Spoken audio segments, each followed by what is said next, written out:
یه نکته مهم راجع به ماشینی که میسفایر میزنه، ببینید سریع شم و کویل عوض نکنید. الان این ماشین رو من میسفایر شماره 3 داشتم، کویل 3 و 2 رو جاش عوض کردم و شمع 3 و 1.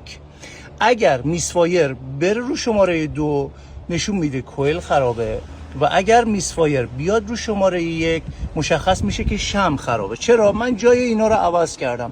قبل از اینکه تعویض کنید جابجا کنید، تست کنید، متوجه بشید که آقا ایراد از چی میتونه باشه.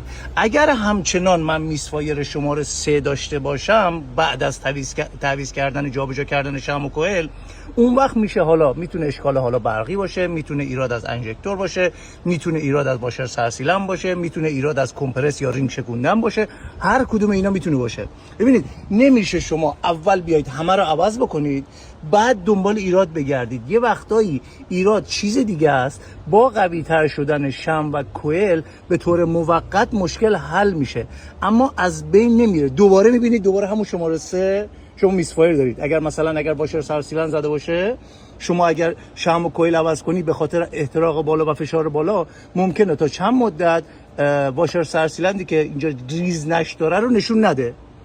اینا دلایلشه قربونتون برم. یه چیز دیگه هم هست، شمع بوش خریدم اینجا، آلمانیه، مید این جرمنی، دونه $20، یعنی میشه فکر میکنم دونه 1,600,000 تومان دونه ای.